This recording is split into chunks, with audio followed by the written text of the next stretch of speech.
আসসালামু আলাইকুম প্রিয় শিক্ষার্থীবৃন্দ, কেমন আছো সবাই?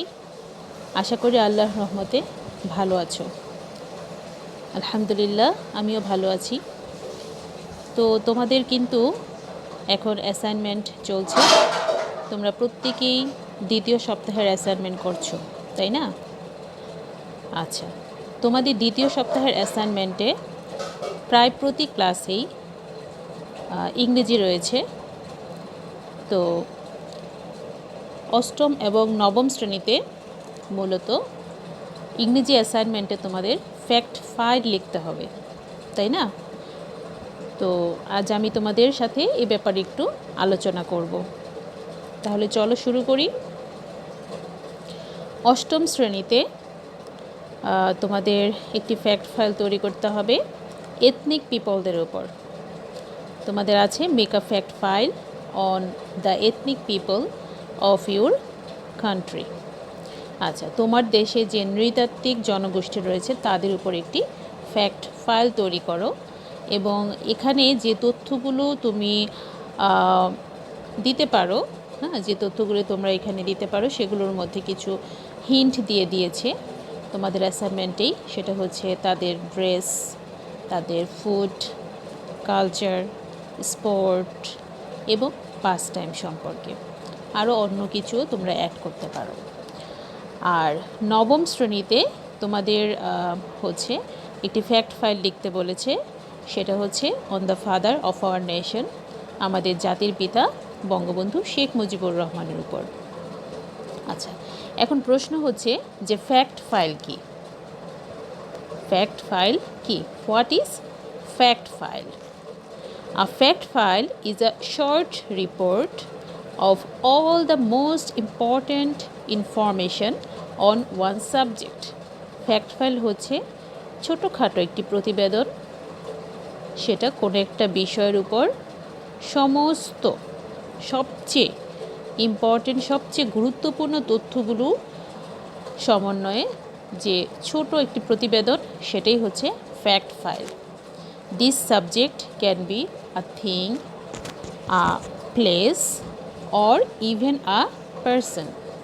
আচ্ছা, এই সাবজেক্ট অর্থাৎ যে সাবজেক্টের উপর ফ্যাক্ট ফাইল লেখা যায়, ছোটোখাটো প্রতিবেদন লেখা যায়, সেটা হতে পারে কোনো জিনিস, কোনো বিষয়, হতে পারে কোনো জায়গা, অথবা এমনকি হতে পারে কোনো ব্যক্তি, আবার কোনো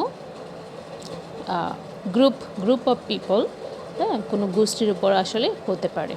ঠিক আছে, তাহলে ফ্যাক্ট ফাইল সম্পর্কে সবাই এখন ক্লিয়ার তো? ফ্যাক্ট ফাইল হচ্ছে একটা শর্ট রিপোর্ট যেখানে কোনো একটা বিষয়ের উপর সবচেয়ে গুরুত্বপূর্ণ তথ্যগুলো থাকবে, দেখলে যাতে এক নজরে সে বিষয়ের উপর একটি সম্পূর্ণ ধারণা পাওয়া যায়, তাই না?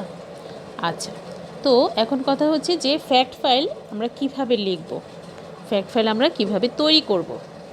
ফ্যাক্ট ফাইল তৈরি করতে হলে কয়েকটি বিষয় তোমাদের মাথায় রাখতে হবে। অবশ্যই তোমাদের একটা টাইটেল দিতে হবে, একটা শিরোনাম থাকবে যে তুমি কোন বিষয়ের উপর ফ্যাক্ট ফাইল তৈরি করছো। ঠিক আছে, যেমন ধরো এখানে বলেছে যে ক্লাস 8-এ তোমাদের বলেছে make a fact file on the ethnic people of your country. তার মানে এথনিক পিপলদের উপর লিখতে হবে। তাহলে এটার একটা শিরোনাম থাকবে যে বিষয়ে তুমি ফ্যাক্ট ফাইল তৈরি করছো। এখানে শিরোনাম হতে পারে the ethnic people of our country, হতে পারে। আবার ক্লাস 9-এ যেটা বলেছে এখানে ফ্যাক্ট ফাইলের শিরোনাম হতে পারে the father of our nation, হ্যাঁ, অথবা বঙ্গবন্ধু শেখ মুজিবুর রহমান। এরকম যে বিষয়টার উপর লিখবে সে বিষয়টা একটা সুন্দর আকর্ষণীয় একটা টাইটেল দিতে হবে। আচ্ছা, নাম্বার 2 সেটা হচ্ছে কি ইন্ট্রোডাকশান। তুমি যে বিষয়ের উপর শর্ট রিপোর্ট তৈরি করছো সেই বিষয়ের পরিচিতিমূলক কিছু কথা থাকতে হবে, যেমন এথনিক পিপল কি, ঠিক আছে, আমাদের দেশে তাদের অবদান কি, এই তাদের ব্যাপারে দু একটি কথা বলা। বঙ্গবন্ধু শেখ মুজিবুর রহমান কে, হ্যাঁ, ওনার কি কন্ট্রিবিউশন, ছোটোখাটো একটা দুটো লাইনের মধ্যে তার পরিচিতিমূলক কয়েকটি সেন্টেন্স তোমরা দিতে পারো ইন্ট্রোডাকশানে।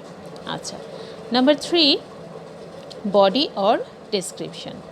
এখানে এই যে বডি অর ডেসক্রিপশন, যেখানে তোমার ডেসক্রিপশন থাকবে, সেখানে মোস্ট ইম্পর্ট্যান্ট ইনফরমেশনগুলো লিখতে হবে।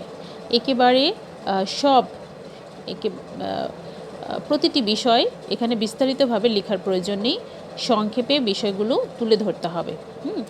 আর ডেসক্রিপশন যখন লিখবে তখন অবশ্যই আবার কি তোমাদের প্রতিটি প্যারা প্যারা করে লিখবে। হ্যাঁ, যখন তার সম্বন্ধে যে বিষয় লিখবে, যেমন শেখ মুজিবুর রহমান সম্পর্কে যখন তোমরা তার বয়হুড সম্পর্কে লিখবে, সেটা একটা প্যারায় হবে। তোমরা ইচ্ছা করলে বয়হুড উপরে শিরোনাম হিসেবে দিতে পারো। হ্যাঁ, প্রতিটি প্যারায় একটি টাইটেল দিতে পারো। প্রতিটি প্যারার উপর কী প্যারাটার কী বিষয় লিখছো সেটা উপরে দিয়ে দিতে পারো। ঠিক আছে? আচ্ছা, তারপর এরকম আর কি। আর যেমন এথনিক পিপলদের উপর যখন লিখবে, যখন তোমরা ড্রেস সম্পর্কে লিখবে, তাদের ড্রেস কী, তাদের কালচার কী, ল্যাঙ্গুয়েজ কী, তখন লিখে নিতে পারো। ড্রেস একটা প্যারা দিলে, কালচার আরেকটা প্যারা দিলে, হ্যাঁ, তারপর হচ্ছে লোকেশন, তারা কোথায় থাকে, এটা আরেকটা প্যারা দিলে। এরকম করে এক একটি প্যারা তোমরা লিখতে পারো। তাদের সম্পর্কে যে মোস্ট ইম্পর্টেন্ট তথ্যগুলো আছে সেগুলো এক একটা প্যারার মধ্যে সুন্দর করে সাজিয়ে লিখতে পারো। আচ্ছা, এরপর তোমরা আরেকটি বিষয় দেখবে, you may use pictures related to your topic. আচ্ছা, যেই টপিকের উপর তোমরা ফ্যাক্ট ফাইল তৈরি করছো সেখানে তোমরা পিকচার দিতে পারো। হ্যাঁ, যেমন যখন বঙ্গবন্ধু শেখ মুজিবুর রহমান সম্পর্কে ফ্যাক্ট ফাইল তৈরি করছো, তখন তার একটি ছবি দিতে পারো। বঙ্গবন্ধু শেখ মুজিবুর রহমানের একটা ইমেজ তোমরা আঠা দিয়ে লাগিয়ে দিতে পারো। আবার তার সম্পর্কে যখন যেটা লিখবে, যেমন ধরো 1952 সালের ভাষা আন্দোলনে তার অবদান যখন লিখবে, তখন সেই সময়কার একটা ইমেজ তোমরা ইনক্লুড করতে পারো। যখন 1971 সম্পর্কে লিখবে, মুক্তিযুদ্ধ সম্পর্কে, 7ই মার্চের ভাষণ সম্পর্কে, তখন সেই সম্পর্কিত একটি ইমেজ তোমরা যুক্ত করে দিতে পারো। ঠিক আছে? যখন ওই প্যারা লিখবে, প্যারার মাঝে অথবা শেষে ছবিটি আঠা দিয়ে লাগিয়ে দিতে পারো। এখন বিষয় হচ্ছে যে পিকচার কোথায় পাওয়া যাবে। Pictures can be taken from news paper, internet or other sources. আচ্ছা, এই পিকচারগুলো তোমরা নিউজ পেপার থেকে পেতে পারো। কিছুদিন আগেই 26শে মার্চ চলে গেল, তাই না? 17ই মার্চ গেল, 21শে ফেব্রুয়ারি গেল। তো নিউজ পেপারে দেখবে এই সম্পর্কিত অনেক পিকচার আছে। যুদ্ধের ছবি, বঙ্গবন্ধু শেখ মুজিবুর রহমানের ছবি, তাই না? 52 ভাষা আন্দোলনের ছবি, ল্যাঙ্গুয়েজ মার্টারদের ছবি, তো এগুলো আছে। অথবা তোমরা ইন্টারনেট থেকে ডাউনলোড করে দেন প্রিন্ট করে তোমরা পেতে পারো, অথবা অন্য কোনোভাবেও তোমরা এই পিকচারগুলো কালেক্ট করতে পারো। এতে কি হবে, পিকচার ইমেজ ইউজ করলে তোমাদের যে রিপোর্টটি, শর্ট রিপোর্টটি বা ফ্যাক্ট ফাইলটি, এটা আরও বেশি আকর্ষণীয় হয়ে উঠবে। You may also use image or newspaper clip to enrich your assignment. হ্যাঁ, তোমরা নিউজ পেপার ক্লিপও আসলে ইউজ করতে পারো তোমাদের অ্যাসাইনমেন্টটা আরও বেশি সুন্দর হওয়ার জন্য। এবং ফাইনালি তোমাদের কি করতে হবে, কনক্লুশন দিতে হবে, একটা পরিসমাপ্তি ঘটাতে হবে, এবং সেজন্য তোমাদের পরিসমাপ্তিমূলক কিছু কথাবার্তা দিয়ে লাস্ট প্যারায় শেষ করতে হবে। ঠিক আছে, বোঝা গেল? তাহলে আমি আরেকবার বলছি। ফার্স্টলি তোমাদের একটা টাইটেল দিতে হবে, তারপর টাইটেলের পর ইন্ট্রোডাকশান কথাটা লেখা দরকার নেই। ইন্ট্রোডাকশান এর উপর যা যা লেখা যায় জাস্ট ওটা প্যারা আকারে লিখলেই হবে। তারপর ডেসক্রিপশনে চলে যাবা। ডেসক্রিপশনে যে বললাম যে বিভিন্ন বিষয়ের উপর এক একটা প্যারা প্যারা করে করে দিতে পারো। সাথে সাথে তোমরা যে প্যারা লিখবে সেই প্যারা সম্পর্কিত ছবি লাগিয়ে দিতে পারো। ঠিক আছে, ছবি কোথায় পাওয়া যাবে আমি সেগুলো তোমাদের বললাম। এমনকি তোমরা নিউজ পেপার ক্লিপও ইউজ করতে পারো।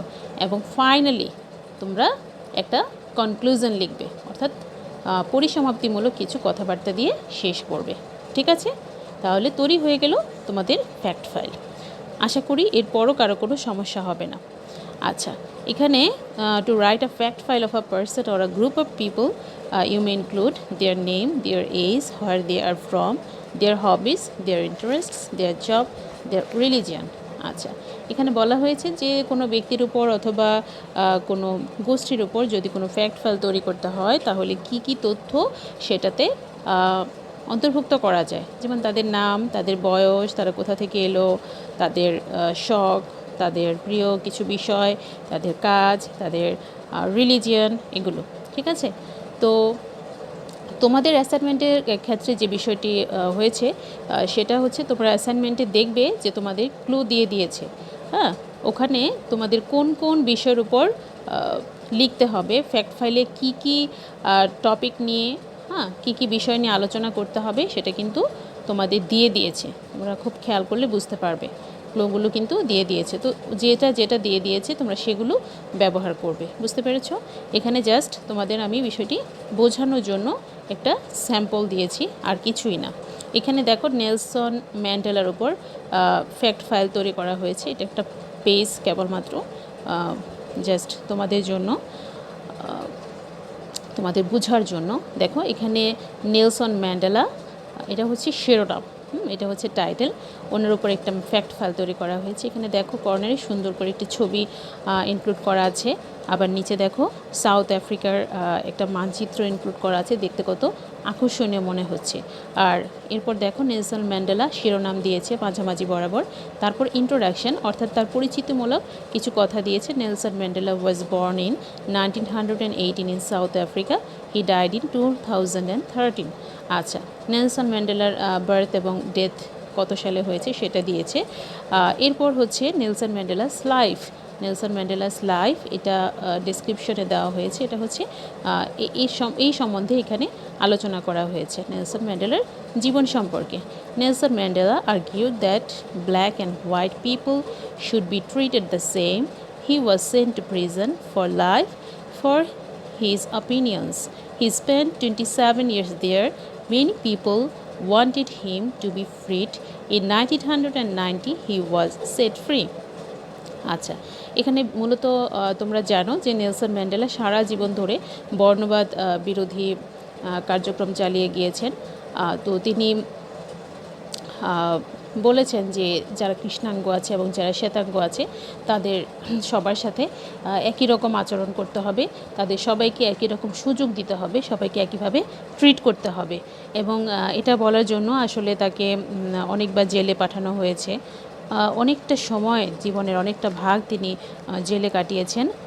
এখানে দেওয়া আছে হি স্পেন্ড 27 ইয়ার্স দেয়ার। হ্যাঁ, তার জীবনে 27টি বছর তিনি কারাবরণ করেছিলেন এবং অনেক লোক চেয়েছিল যে তাকে মুক্ত করে দিবে এবং অবশেষে 1990 সালে তাকে মুক্ত করে দেওয়া হলো। In 1994 he became the first black president of south Africa. এটা অনেক গুরুত্বপূর্ণ একটি তথ্য, তাই না? যে 1994 সালে তিনি কী করলেন? সাউথ আফ্রিকার প্রথম কৃষ্ণাঙ্গ রাষ্ট্রপতি হলেন। এবং আরেকটি গুরুত্বপূর্ণ তথ্য, সেটা একটু নিচে দেওয়া হয়েছে, দেখো প্যারা করে। Many people think he was a great man, he used sport to bring people together. খুব মজার বিষয় হচ্ছে তিনি স্পোর্ট ব্যবহার করতেন, খেলাধুলা ব্যবহার করতেন, এবং যেটার মাধ্যমে লোকজনকে কী করা যায়? একত্রিত করা যায়, তাদের মধ্যে যাতে কোনো শত্রুতা না থাকে, সবাই যাতে মিলেমিশে কাজ করে, এই বিষয়টি তিনি খুব বেশি চিন্তা করতেন। Mandela's day is a celebration of the difference he made. It is celebrated on the 18th July every year as this would be his birthday. এটা আরেকটা তথ্য দিয়েছে এখানে, যে ম্যান্ডেলা ডে উদযাপন করা হয়, যেটা তার জন্মদিন 18th জুলাই এই দিবসটিতে প্রতি বছর। এবং এই ম্যান্ডেলাস ডে, এটা আসলে তার উপর, তার কাছে তার একটা ট্রিবিউট হিসাবে, হ্যাঁ, তাকে শ্রদ্ধা জানিয়েই এটা তৈরি অবজার্ভ করা হয়। ঠিক আছে? তো যাই হোক, এটা হচ্ছে জাস্ট একটা স্যাম্পল দিয়েছি তোমাদের, যাতে করে ফ্যাক্ট ফাইল সম্পর্কে তোমরা বুঝতে পারো এবং আর কোনো প্রশ্ন যাতে তোমাদের না থাকে। আরেকটি বিষয়, কিছু ইনস্ট্রাকশন তোমরা যে জায়গা থেকে হেল্প নিতে পারো, সেটা হচ্ছে টেক্সট বুক। তোমাদের টেক্সট বইয়ে কিন্তু অনেক তথ্য আছে, সেখান থেকে তোমরা তথ্য কালেক্ট করতে পারো। দেন ইন্টারনেট থেকে কালেক্ট করতে পারো, নিউজ পেপার থেকে কালেক্ট করতে পারো, বুকস অফ লোয়ার ও আপার ক্লাস, মানে ছোটো ক্লাসের বই অথবা বড় ক্লাসের বই থেকে তোমাদের তথ্যগুলো তোমরা নিতে পারো। ইউর প্যারেন্টস অর সুপিরিয়ার্স, হ্যাঁ, তোমাদের বড় যারা আছে বা বাবা মা যারা আছে, হ্যাঁ, তাদের থেকেও তোমরা হেল্প নিতে পারো। তো আশা করি তোমাদের ফ্যাক্ট ফাইল সম্পর্কে যে ভীতিটা ছিল তা আশা করি দূর হয়ে যাবে এবং সমস্যা হবে না ইনশাল্লাহ অ্যাসাইনমেন্ট করতে গিয়ে। ঠিক আছে, তো সবাই ভালো থাকবে, সুস্থ থাকবে, আর সবাই স্বাস্থ্যবিধি মেনে চলবে, যেহেতু করোনার প্রকোপ এখন অনেক অনেক বেড়ে গেছে। ঠিক আছে, আর অবশ্যই সবাই সবার জন্য অনেক অনেক দোয়া করবে।